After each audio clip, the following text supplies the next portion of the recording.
नमस्कार, मैं हूं प्रशांत द्विवेदी। 7 के संवाद कार्यक्रम में आपका बहुत बहुत स्वागत है। आज हमारे साथ में पंकज श्रीवास्तव जी मौजूद हैं, जिनसे हम संवाद के तहत खास बातचीत करेंगे। मैं आपको बता दूं कि पंकज श्रीवास्तव जी की सिविल सेवा परीक्षा में 266वीं रैंक आई है और वो सीधे कलकत्ता से मेरे साथ में लाइव जुड़े हैं। बहुत बहुत स्वागत आपको और बहुत बहुत बधाई आपको, शुभकामनाएं आपको। Thank you Mishra ji.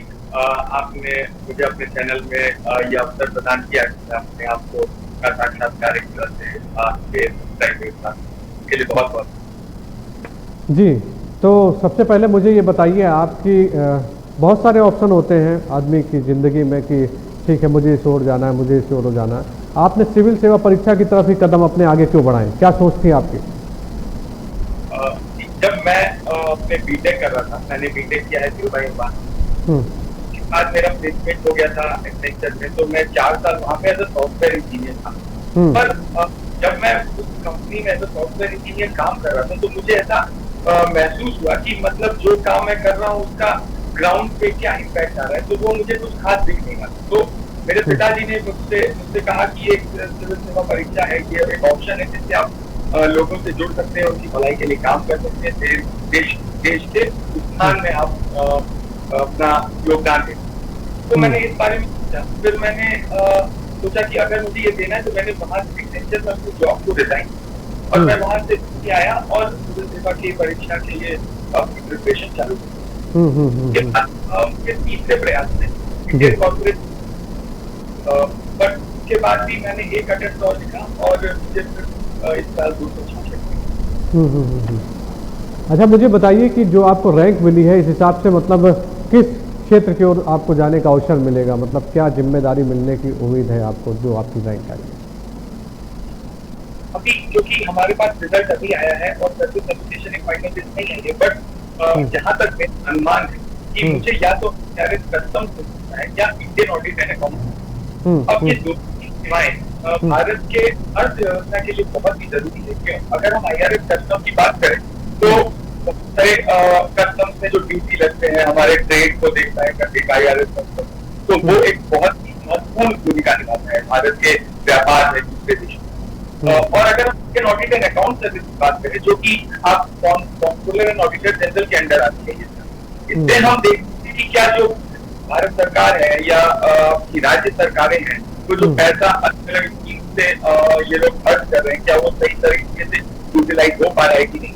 तो ऑडिट और अकाउंट का वेरिफिकेशन ये हमारे इंडियन ऑडिट एंड अकाउंट है। तो मूलभूत तौर से ये जो सर्विसेज में हम अर्थव्यवस्था और जो सरकार के पास, आपको भी पता होगा कि बहुत ही लिमिटेड रिसोर्स, तो उसका ठीक से प्रयोग हो जाए, उससे ही बहुत इम्प्रूव हो सकता है।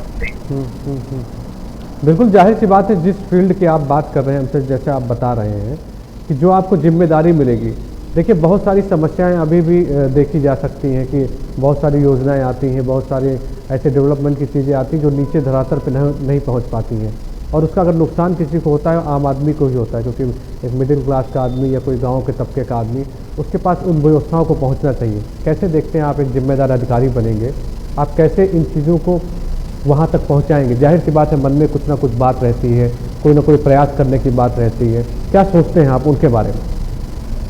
बहुत ही अच्छा आपने सवाल पूछा कि सरकारें जो हैं इसकी तो बहुत लॉन्च करती हैं हेल्थ से रिलेटेड, एजुकेशन से रिलेटेड, बट क्या वो निचले वर्ग तक की तरफ पहुंच पाती है? तो वो ऐसा नहीं है, क्योंकि आप अगर हमारे सिस्टम को देखेंगे तो इसमें सारे लीकेज है, करप्शन है, कि वो पैसा कहीं ना कहीं गरीबों तक नहीं पहुंच पाता है। इस विषय में राजीव गांधी जी ने भी बहुत साल पहले कहा था कि अगर 1 रुपए से चलता है तो शायद 10 या 20 पैसा ही गरीब तक पहुंच पाता है। तो अगर हम प्रशासन में एज एडमिनिस्ट्रेटर, मैं ऐसा देखता हूँ कि जो भी पैसा किसी भी स्कीम उसका एकदम अच्छे से प्रयोग होता है और वो अगर निचले स्तर तक पहुंच जाएगा तो मुझे लगता है कि एक बहुत ही बड़ा एक इम्प्रूवमेंट होगा यहाँ के प्रशासन में, यहाँ के। तो इम्प्लीमेंटेशन, जिसको कई एक्सपर्ट ने बोला है, पॉलिसी पैरालिसिस की बात नहीं है, ये है इम्प्लीमेंटेशन पैरालिसिस, कि हम सही तौर पे स्कीम को कार्यान्वित, तो उस पे मेरा ज्यादा। अच्छा, देखा जाए तो आप जैसे जिम्मेदार अधिकारी जब बनते हैं तो जाहिर सी बात है उनको उनके ऊपर बहुत सारी जिम्मेदारियां आती हैं, कि बहुत सारे काम करने की जिम्मेदारियां आती हैं। मैं एक बात आपसे समझना चाहता हूं कि एक राजनीतिक दबाव भी होता है कि आप उस सीट पे बैठे हैं, बहुत सारे आपके पास में फ़ोन आ गए, कॉल आ गए आपके पास में, उसके बारे में क्या सोचते हैं आप? क्योंकि जाहिर सी बात है, कई सारी चीज़ें आपने अपने इर्द गिर्द देखी होंगी इस तरह की, कि एक अधिकारी के ऊपर जिस तरह से पॉलिटिकल प्रेशर भी बन जाता है, कभी कभी कई सारी चीज़ें ऐसी होती हैं जिसमें आपको अपने विवेक का इस्तेमाल करना होता है। क्या सोचते हैं इस बारे में आपको लगता है कि क्या मतलब क्या सोच होनी चाहिए? बिल्कुल, आपने बहुत ही सही बात कही कि एक ब्यूरोक्रेसी और पॉलिटिकल जो हमारे लीडर हैं उनके बीच में साठ गांठ रहती है। एक तौर पे आप देखिए जरूरी भी है, क्योंकि एक जो पॉलिटिकल लीडर है उनका जो एक उद्देश्य है या जो एक विजन है वो एक सिविल सर्वेंट या प्रशासनिक अधिकारी भी उसको कर सकता है। बट का एक फ्लिप साइड जिसे हम कह सकते हैं कि प्रेशर आता है कि आप ये काम कर दीजिए, भले वो सही ना, भले वो उससे लोगों तक वो लाभ ना पहुंच पाए। उस केस में मेरा मानना है, और जो मुझे सिविल सर्विस की परीक्षा की तैयारी से मुझे जो पता चला है कि हमारा संविधान एक डायरेक्शन देता है। हमारे संविधान इतना एक पुख्ता डॉक्यूमेंट है कि आप अगर उस संविधान को रेफर करेंगे तो आपको सही दिशा अपने आप मिल जाएगी। और ठीक है, कई लोगों से आपको डील करना पड़ता है, तो अगर आपको अपने पॉलिटिकल लीडर को भी आप अपना विजन बताएंगे कि सर मेरा ये प्लान है और इससे मुझे लगता है कि लोगों को ज्यादा फायदा मिल सकता है, तो आई थिंक वो भी उसको रिकंसिडर करेंगे और एक मिलजुल के काम करने वाली बात है। क्योंकि आपने देखा होगा कई अधिकारी होते हैं वो पॉलिटिकल लीडर को अड़े हाथ ले लेते हैं, तो उससे एक फ्रिक्शन क्रिएट, हमको सब साथ में लिखकर हमको सुधार करने की जरूरत है और सबको मिलजुल के आगे बढ़ना। एक बहुत ही पॉइंट इस विषय में मैं कहूँगा कि भारतीय जनता है जो बहुत अवेयर नहीं है कि उनके लिए क्या क्या स्कीम है, भारत सरकार उनके लिए क्या क्या कर रही है, उससे वो अवेयर नहीं, तो सरकार से या अधिकारियों से सवाल नहीं पूछ पाते, ये मेरा हक है और ये मुझे अभी तक क्यों नहीं। तो अगर हम जमीनी तौर पर उनको और सशक्त बनाते तो मुझे लगता है कि वो एक सरकार को अकाउंटेबिलिटी उसको इंश्योर करेंगे और इससे बहुत कुछ इम्प्रूव होगा। बिल्कुल, बहुत बढ़िया बात आपने की, और जिस तरह से आप बता रहे हैं मुझे लगता है कि आप एक ईमानदार अफसर के तौर पे जहाँ पे भी होंगे और वहाँ के लोगों का तो कल्याण करेंगे ही, सरकार की जो योजनाएं आती हैं उनको भी आप धरातल तक पहुँचाएं, क्योंकि आपके जज्बे को मैं देख रहा हूँ लगातार जिस तरह से आप बोल रहे हैं। मुझे बहुत अच्छा लग रहा है कि अगर आप जैसे अगर अधिकारी होते हैं तो कहीं ना कहीं डेवलपमेंट आगे बढ़ेगा, गरीब तबके को बहुत बड़ा फ़ायदा होगा, और यही सबसे बड़ी भारत में इस समय ज़रूरत है। हालांकि भारत के प्रधानमंत्री, उत्तर प्रदेश के मुख्यमंत्री जिस तरह से प्रयास कर रहे हैं वो कहीं ना कहीं सार्थक साबित हो रहे हैं, लेकिन उनको ज़मीनी अमला पहनाने का काम आप ही लोगों का होगा। अच्छा, मुझे बताइए कि हर सक्सेस स्टोरी के पीछे कुछ ना कुछ कहानी होती है, किसी न किसी से आप प्रभावित हुए होंगे, कोई ना कोई ऐसा घटनाक्रम आपके आमने सामने हुआ होगा कि आपको लगा होगा कि नहीं, मुझे अब सिविल परीक्षा की तरफ ही दृढ़ संकल्पित होना है, मुझे इसी तरफ आगे बढ़ना है। आप मुझे अपने बारे में बताइए कि क्या है आपकी कहानी। तो एक्चुअली जब मैंने अपना ग्रेजुएशन कंप्लीट किया तो अगर मैं बताऊं तो मेरा सिविल सेवा की तरफ रुझान बिल्कुल, बट मेरे पिताजी ने मुझे बोला कि अगर आपका पोटेंशियल है तो आप ये एग्जाम बिल्कुल लिखिए, और उन्होंने मुझे काफी प्रेरित किया। और स्टार्टिंग में आप अगर कह सकते हैं कि मेरा मोटिवेशन या इंस्पिरेशन कौन था इस सेवा को लिखने में, तो मैं उसे अपने पिताजी के लिए पिताजी को दूंगा, तो उन्होंने मुझे बहुत इंस्पायर किया। ऐसा नहीं है कि स्टार्ट में जब मैं पहली दूसरी बार जब मैं ये एग्जाम क्लियर करने में विफल रहा तो उन्होंने ही मतलब मुझे एक स्टैंडर्ड बांधा कि कोई नहीं, एक बार दो बार होता है, पर तीसरी बात फिर उनका जो एक मॉरल सपोर्ट था मेरे साथ, मेरे पापा का, मम्मी का, मेरी सिस्टर और सिस्टर इन लॉ, उनका जो एक सपोर्ट निरंतर मेरे साथ बना रहा, मुझे लगता है एक बहुत बड़ा सपोर्ट पिलर मेरे लिए, जिससे मैं परीक्षा में सफल हो पाया। अच्छा, मुझे बताइए कि आपका क्या सब्जेक्ट था, ऑप्शनल सब्जेक्ट क्या था आपका जिसमें आप सिविल सेवा परीक्षा में? मैंने अपना ऑप्शनल सब्जेक्ट इकोनॉमिक्स किया। अच्छा, हालांकि मैं बताऊं तो जब मैंने ये सब्जेक्ट चूज किया था, मैंने अपने फादर को कॉल किया, मैंने कहा कि ये मुझे लगता है कि मेरा इकोनॉमिक्स में थोड़ी रुचि है, तो उन्होंने कहा बिल्कुल, और मैंने और लोगों से भी कंसल्ट किया, और मैं आपको बताऊं तो अगर मैंने 100 लोगों से कंसल्ट किया होगा तो 99 ने बोला कि आप मत लीजिए, क्योंकि ये बड़ा है, थोड़ा टेक्निकल है, और क्योंकि मेरा कोई बैकग्राउंड नहीं, मेरा इंजीनियरिंग बैकग्राउंड है, तो आपको थोड़ा हो सकता है ज्यादा इसमें करनी पड़, बट 99 में 100 में से वो एक जो मेरे पिताजी थे उन्होंने बोला नहीं, अगर तुमको ये सब्जेक्ट में इंटरेस्ट है, रुचि है, तो मेरा मानना है कि आप ये सब्जेक्ट लीजिए, इसको अच्छे से पढ़ाई करिए और बिल्कुल आपको सफलता मिलेगी। तो ये अच्छा देखिए, अगर तो समाज में बहुत सारे ऐसे लोग हैं, कई सारी भ्रांतियां भी हैं, और ये तो आप ही बेहतर बता पाएंगे मुझे कि जो एक मिडिल क्लास फैमिली के बच्चे होते हैं उनके अंदर भी जज्बा होता पढ़ने का, और उनको भी लगता है कि मैं IAS बनूँ, सिविल सेवा परीक्षा में मैं पार्टिसिपेट करूँ, लेकिन कहीं ना कहीं मन में एक बात रहती है कि बड़ी कोचिंग में पढ़ना है। ठीक है, अगर उत्तर प्रदेश का है तो दिल्ली में जाना है पढ़ने उसको, और सबसे बड़ी बात है कि एक अच्छा खासा अमाउंट भी खर्चा होता है, बहुत बड़ी बड़ी कोचिंग चल रही हैं। आप क्या कहेंगे कि किस तरह से वो तैयारी करें अगर वो संसाधनों की कमी हो उनके पास में और वहाँ तक नहीं जा पाते हैं और उनके अंदर टैलेंट है कुछ करने का, तो आपको क्या लगता है कि वो बच्चे किस तरह से तैयारी करें, वो क्या करें कि कौन कौन से अवसर उनके सामने हैं? आप उनको बताइए, क्योंकि बहुत सारे लोग आपको देख रहे हैं और बहुत सारे ऐसे प्रतिभावान बच्चे भी आपको देख रहे होंगे जो इसकी तैयारी कर रहे हैं आज और आगे बढ़ना चाहते हैं। क्या कहेंगे आप? देखिए, मेरा ये मानना है, और मैं एक लिविंग एग्जांपल मैं बताता हूँ। मैं दिल्ली गया, मैं नौकरी छोड़ी और मैं दिल्ली, जैसे सब जाते हैं कि वहाँ पे कोचिंग है, सारे मटेरियल मिलेंगे, तो मैं दिल्ली गया। मैं वहाँ पे मैंने 1 साल कोचिंग करी और पढ़ाई करी। मैं बताऊँ तो 2016 में जब मैंने एग्जाम दिखा तो मेरा पहला चरण जो है प्रीलिमिनरी एग्जाम वही नहीं था।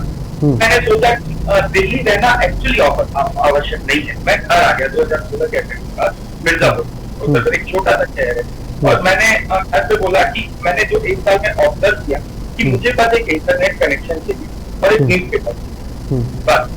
और मेरा ये अपील है जो भी हमारे स्टेट से जो भी बच्चे हैं, जो युवा लोग हैं जो तैयारी के लिए इस एग्जाम को देना चाहते हैं, तो मैं उनको ये बोलना चाहता हूँ कि दिल्ली आना बिल्कुल भी जरूरी है। बल्कि अगर आप दिल्ली से बाहर ही अपने घर पे रह के तैयारी कर सकते तो वो उससे बढ़िया कुछ नहीं होगा। क्यों? क्योंकि आपको अब सारा मटेरियल ऑनलाइन मिलता है। जैसे अब मैं और आप वार्तालाप कर रहे हैं ऑनलाइन मीडियम से, वैसे ही ऑनलाइन चल रही है। कोविड के कारण और ऑनलाइन टेक्नोलॉजी को काफी बढ़ावा मिल रहा है। तो मेरा उनको एडवाइस होगी रादर देन कि आप घूम के दिल्ली जाना, आप घर से रहिए, आप देखिए कि आपको क्या क्या मटेरियल चाहिए और सब online available 100% material online available है। आपको जो एडवाइस या कंसल्टेशन चाहिए तो आपको अलग अलग चैनल पे उपलब्ध। तो मेरा मानना है कि कोचिंग करना, दिल्ली जाना बिल्कुल भी आवश्यक नहीं। इनफैक्ट कभी कभी ऐसा हो सकता है कि वो आपकी तैयारी में थोड़ा सा रोड ब्लॉक या कठिनाई रख सकते। तो अगर मेरा यही कहना है कि अगर आप घर से पढ़ाई कर तो इससे बढ़िया। बिल्कुल ठीक बात है आपकी जी। बना रहता है मैं करूंगा तो मुझे सही गाइडेंस मिलेगा, तभी वो एक्चुअली जरूरी नहीं है। आप खुद किताब उठाइए, जो भी पाठ्यक्रम की किताब है उसको देखिए, और ऐसा कुछ इसमें रॉकेट साइंस नहीं है कि आपको जो समझ नहीं आए, समाज विज्ञान है या एकदम बेसिक चीज है, बस आप अपने आप में कॉन्फिडेंस रखिए और उस चीज को अच्छे से पढ़ते रहिए, रिवाइज करिए और राइटिंग स्किल डेवलप करिए। मुझे लगता है इस एग्जाम को अगर क्लियर करने के लिए एक चीज बहुत आवश्यक है, वो है रिविजन राइटिंग स्किल। ये 2 चीज अगर आपका हो गया तो I think you should not be worried कि आप ये राइट, बिल्कुल सही बात आपने कही। अच्छा, तो ये बताइए मुझे कि आपका अपना रूटीन क्या रहता था? जाहिर सी बात है जो लोग आपको देख रहे हैं वो जानना चाहते होंगे कि किस तरह से आप अपनी पढ़ाई करते थे, किस तरह से समय निकालते थे, और आप इस समय जॉब में भी हैं, कलकत्ता में इस समय आप मौजूद हैं, सीधे लाइव हमारे साथ में जुड़े हैं। आप अपने रूटीन के बारे में कुछ हमें बताइए कि आप स्वयं किस तरह से तैयारी करते थे और आज इस मुकाम पे आप पहुँचे हैं, आपकी 266 रैंक आई है और आप अब आने वाले टाइम पर कहीं ना कहीं बैठेंगे, किसी न किसी स्टेट में जाएंगे, मतलब तो क्या सोचते हैं आप? आपकी अपनी क्या रूटीन थी? इस एग्जाम में को क्लियर करने के लिए एक बहुत ही इम्पोर्टेंट फैक्टर। तो डिसिप्लिन आपकी रूटीन में होना चाहिए। तो अगर आप मेरा ये रूटीन था कि मैं 7 बजे सुबह उठता और उठते ही मैं न्यूज़पेपर को 1-1.5 घंटा पढ़ता था, क्या क्या हमारे अराउंड हो रहा है। 1-1.5 घंटा न्यूज़पेपर पढ़ने के बाद फिर मैं 2-3 घंटे और अपने सिलेबस की चीजें पढ़ता था, आंसर देखता था। फिर उसके बाद मैं लंच करके थोड़ा काम करके फिर 2-3 घंटा दोपहर में निकाले और 2-3 घंटा मैंने शाम को निकाले। तो इस तरह से मेरे पास 6 से 7 घंटे आराम से मुझे मेरे फोकस पे जाए। और मुझे लगता है कि 6 से 7 घंटा अगर आप फोकस करके पढ़ सकते हैं, आप जॉब में हैं या आप विदाउट जॉब प्रिपरेशन कर रहे हैं, 6 से 7 घंटा फोकस है, आपका डिस्ट्रैक्शन बिल्कुल नहीं है, तो इसमें कोई भी परेशानी आपको नहीं हो सकती। हाँ, फोकस इज वेरी इंपॉर्टेंट। आपको 1 साल अपना फोकस इधर ही रखना है और डिस्ट्रैक्ट नहीं करना है, तो मेरे ख्याल से ये काफी आवश्यक है। जी। अच्छा, मुझे बताइए कि अभी आप ऑनलाइन की बात कर रहे थे, और अगर देखें तो भारत के प्रधानमंत्री ने जिस तरह से डिजिटल इंडिया की बात की है, इस कोविड-19 में डिजिटल का एक बहुत बड़ा रोल था। वेबिनार चल रहे थे, जिस तरह से एक तरह से देखा जाए तो जो विकास का पहिया है वो रुकता नहीं नज़र आ रहा था। कहीं ना कहीं 3 महीने का लॉकडाउन भी हुआ, और जिस तरह से बीमारी आई अगर तो उसको देखते हुए जो भारत सरकार ने अपनी गाइडलाइन भी जारी की, वो लोगों के पास में आसानी से पहुँच सकी। आप एक जिम्मेदार अधिकारी बनेंगे आगे चल के, क्या सोचते हैं आप इस डिजिटल इंडिया के सपने के बारे में? क्या लगता है आपको और आपका क्या विचार है इस पर? डिजिटल इंडिया एक बहुत ही पुख्ता स्कीम है और मुझे लगता है बहुत ही सही समय पे आई है।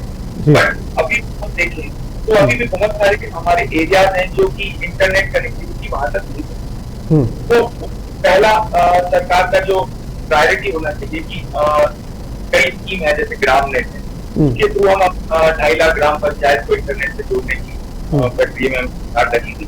और कोविड-19 जो सिचुएशन हमारे पास अराइज हुई है, मुझे लगता है इससे डिजिटल इंडिया को एक बहुत ही स्ट्रॉन्ग पुश मिलेगा, क्योंकि बैंगलोर का अगर मैं एग्जाम्पल दूं, वहां पे अब अपने घर से ही काम करते हैं, तो मोस्ट ऑफ द थिंग्स अब टेक्नोलॉजी पे है। जैसे आपने वेबिनार की बात करी, क्या हमारे माननीय प्रधानमंत्री की जो मीटिंग कंडक्ट होती है अधिकारियों से, वो ऑनलाइन के थ्रू होती है, दिशा करके के थ्रू में। तो सारी चीजें मुझे लगता है कि बहुत कारगर सिद्ध होंगी इंडिया को डिजिटली इंपावर करने।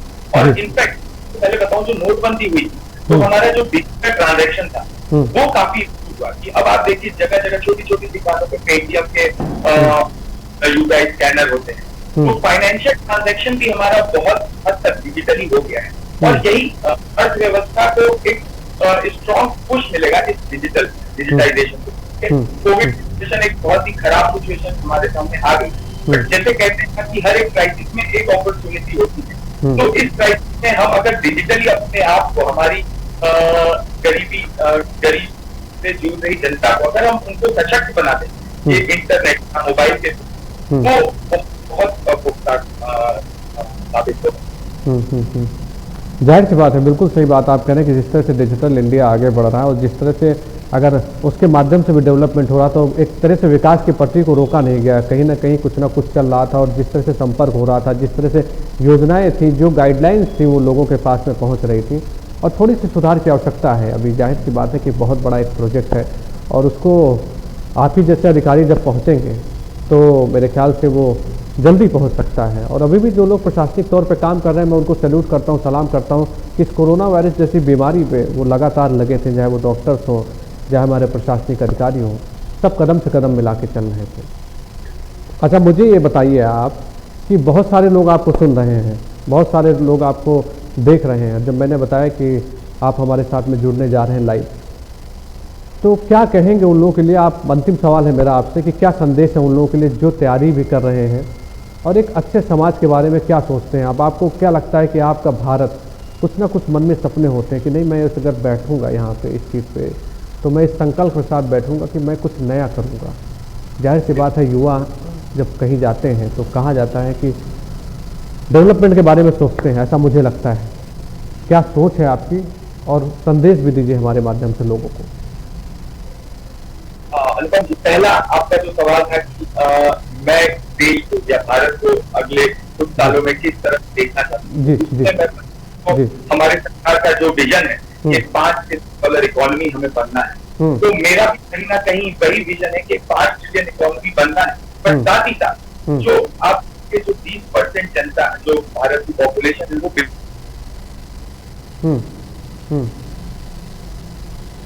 लगता है कुछ तकनीकी समस्या की वजह से संपर्क हमारा अभी कट गया है और अभी हम फिर से उनको जोड़ने की कोशिश करेंगे। तो मैं आपको संवाद के तहत यही बता रहा था कि जिस तरह से डेवलपमेंट की बात कर रहे थे पंकज श्रीवास्तव हमसे सीधे, और जाहिर सी बात है जिस तरह से वो काम करने की बात कर रहे थे अपनी, तो कहीं ना कहीं जो लोग सार्थक प्रयास करते हैं वो जरूर आगे बढ़ते हैं। जी अपनी बात पूरी करिए, आप हमसे जुड़ गए हैं दोबारा, बताइए। तो अगर हम वो 20% बिलो पॉवर्टी लाइन जो हमारी जनता है, जो सिटीजन है, उनको हम बेसिक फैसिलिटीज अगर मुहैया करा दें, जो कि खाना, कपड़ा, घर, सैनिटेशन फैसिलिटी, जो कि कई स्कीम को देते, मुझे लगता है उससे बढ़िया कुछ नहीं। और जैसे हमारे फाउंडिंग फादर जिसे कहते हैं, जो आजादी, उनका एक सपना था कि देश हमारा तभी तरक्की कर सकता है जब एक यहाँ पे हर एक इंसान के लिए खाने के लिए खाना हो, उसके आंख में एक सपना हो और उसके हाथों में काम हो। ये तीन चीज अगर हर एक इंसान को दिला सके तो मेरे ख्याल से उस दिन जो हम भारत के साथ एक सोने की चिड़िया का एक जो टैग लगा था, आई थिंक वो हम वापस तरीके कर। आपके दूसरे सवाल से आत्मन जी, जो आपने बोला कि हमारे युवाओं को जो इस परीक्षा की तैयारी कर रहे हैं, क्या करते, उनको मैं एक देना चाहता हूँ कि कभी भी आप विफल होंगे। एग्जाम ऐसा है कि 99.9% तो विफल होंगे, बट इससे आपको बिल्कुल भी डिमोटिवेट नहीं होना है, बिल्कुल भी अपने आप पे ये संदेह नहीं करना है कि क्या मैं अगले साल ये अटेम्प्ट, ये एग्जाम क्लियर कर सकता। बिल्कुल हर एक अटेम्प्ट अलग होता है। अब मान लीजिए किसी भी परीक्षार्थी है, वो अगर मैं ये एग्जाम फिर से लिखूं तो मुझे भी उतनी ही मेहनत करनी पड़ेगी जितनी एक नॉर्मल एस्पिरेंट। तो एग्जाम में कॉन्फिडेंस बहुत करता है, और अपने आप पे आपको जो आता है, आप जैसे आंसर लिखते हैं, आपको कॉन्फिडेंट होना पड़ेगा उसके लिए। और I think second is focus, आपको फोकस करना पड़ेगा। और तीसरा में से जो है, जो लोग कहते हैं कोचिंग की एकदम ही जरूरत है, बिना कोचिंग के क्लियर नहीं होता या दिल्ली जाना जरूरी है, बिल्कुल भी, ये बिल्कुल ही गलत नोशन है। आप घर रह के इनफैक्ट अच्छी पढ़ाई करें ज्यादा दिन कोई, तो ये मेरा संदेश रहेगा हमारे। चलिए बहुत बढ़िया, और मेरी बहुत बहुत आपको शुभकामनाएं कि आपके जिस तरह से उम्दा विचार हैं और जिस तरह से आप डेवलपमेंट की बात कर रहे हैं, जिस तरह से आप सीट पे बैठेंगे, मुझे लगता है कि ज़रूर अच्छा डेवलपमेंट होगा। मेरी और मेरे पूरी न्यूज़ चैनल S7 की तरफ से आपको बहुत बहुत शुभकामनाएं कि आप बहुत आगे बढ़ें, और जाहिर सी बात है जो आपने सपना देखा एक अच्छे स्वच्छ भारत का, वो ज़रूर पूरा हो। बहुत बहुत धन्यवाद आपका।